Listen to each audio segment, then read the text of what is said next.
加拿大众议院星期一通过了谴责中国对维吾尔族人种族灭绝的议案，在国内外引起反响。加拿大的维吾尔族穆斯林社区认为，议案获得通过是很好的一步，但还需要有所行动，例如追究和制裁那些实施破坏者的责任。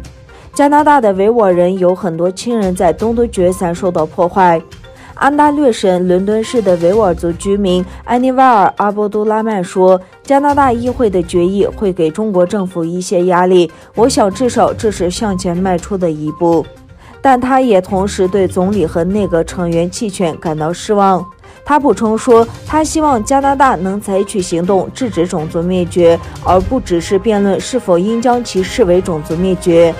居住在安大略省的鲁吉耶托尔都市也说，感觉得到了支持，但还需要做更多的事情。他说，种族灭绝正在进行中，我们很多人本来已经几乎失去了希望，因此这一信息使我们看到希望，感觉自己并不孤单。这个世界上仍然存在正义。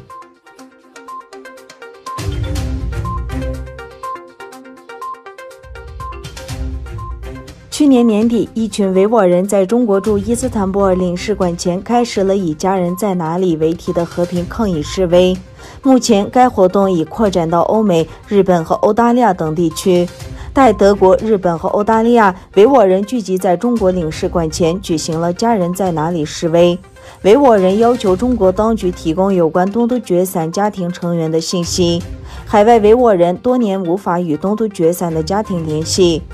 德国杜塞尔多夫市是积极响应该活动的城市之一。东突厥散人已经在中国驻杜塞尔多夫的总领事馆前抗议了4天。同时，2月26日在伊斯坦布尔的乌斯库达尔广场举行了大规模的示威和新闻发布会。土耳其青年还积极参加了东突厥散新一代运动组织的活动。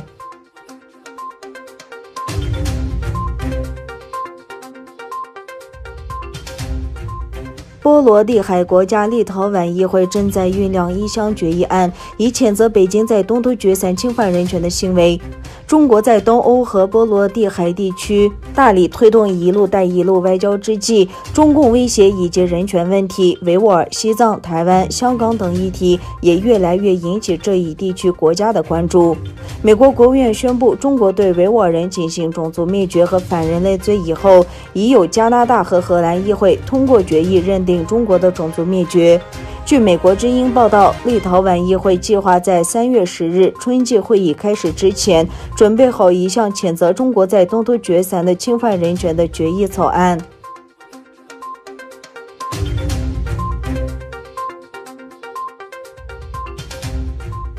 印度和中国同意建立两国外长热线电话，巩固边界撤军成果，尽快建立拉达克东部中印实际控制线的其余问题。中国外长王毅对印度外长苏杰胜说，两国前线部队脱离接触，大大缓和了那里的紧张局势，现在是保持对话的势头，建立信任，实现边界地区和平与平静的时候。印度外交部的声明说，双方现在应该迅速解决拉达克地区实控线沿线剩下的问题。声明还指出，所有摩擦点的脱离接触一旦完成，双方将关注更广泛的缓解部队的紧张局势，并共同努力恢复和平与平静。印度和中国上周日宣布，双方的部队将从喜马拉雅山西段拉达克的班公湖地区撤军。